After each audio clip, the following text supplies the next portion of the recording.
Hey guys, it's Layla again. Today we're going to talk about the autonomic nervous system, which is also known as the vegetative system.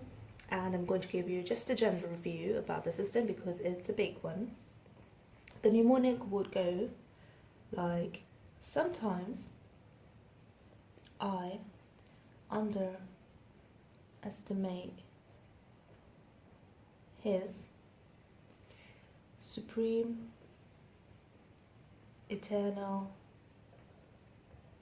power. Okay, so letters SIUHSEP.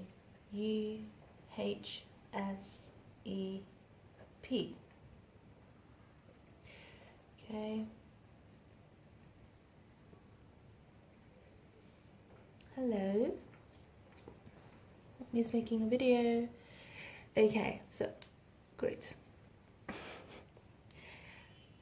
So S is for supply.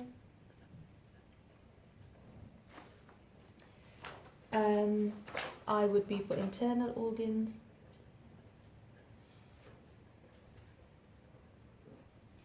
U would be for the unconscious.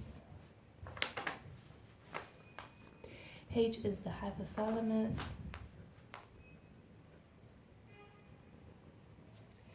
S would be sympathetic.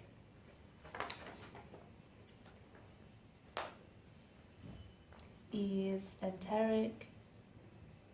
And P would be parasympathetic.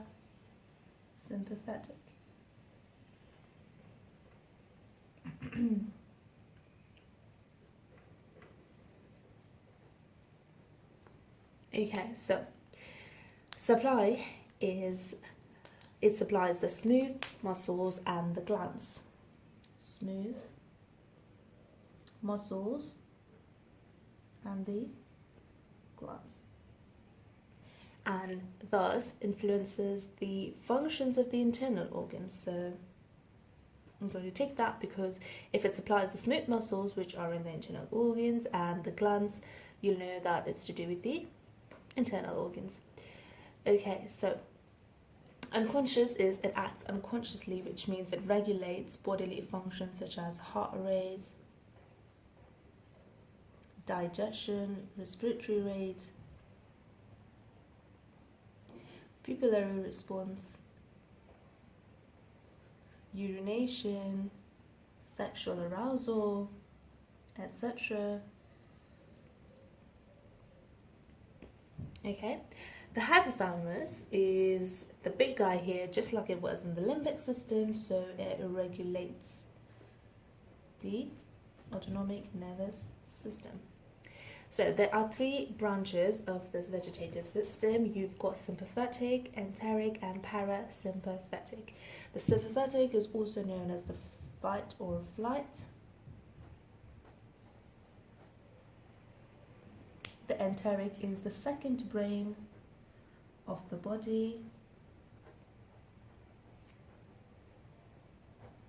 The parasympathetic is the rest and digest. Okay. Now let's go a bit into detail. So let's start differentiating or comparing the sympathetic and the parasympathetic nervous systems. But the enteric has a couple of functions which I'll mention, and then we'll move on to the other two because they have a predominant role in the body. So the second brain of the body would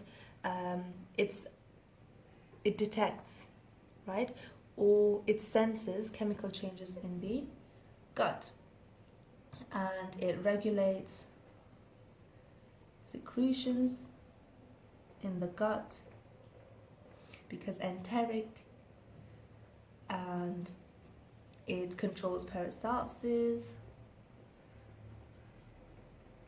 and obviously detection, as I told you, etc. That is it. So now moving on to sympathetic and parasympathetic. Okay, before I move on to them, you need to know something, that the autonomic nervous system has in common with all these branches. So you start from a pre-ganglionic neuron, right? Which synapses with a post-ganglionic neuron,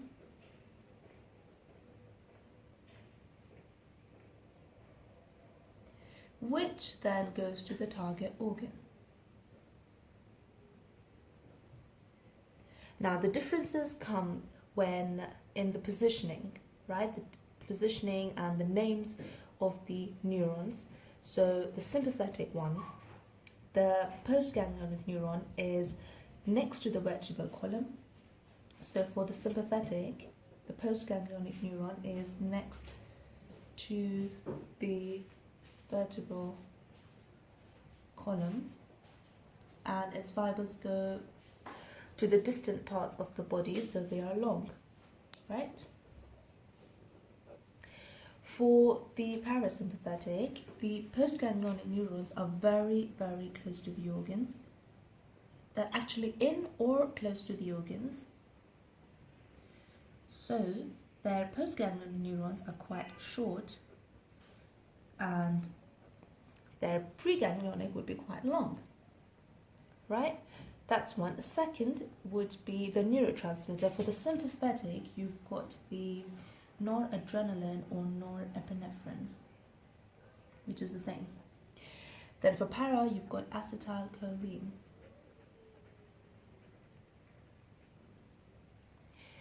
Right? Okay. The next one would be, where do they start? So for the sympathetic, it emerges from the spinal cord, thoracic and lumbar areas, terminating around L2 or L3, but mainly L2.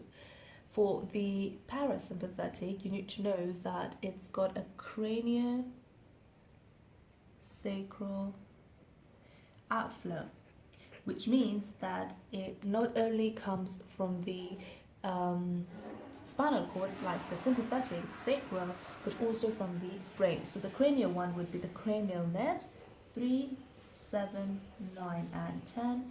The sacral one would be S2 to S4. That is for the general, that's all for the general review. I hope you remember. So sometimes I underestimate his supreme eternal power. Thank you guys. If you like the video, please give it a thumbs up and subscribe for more videos. See you later.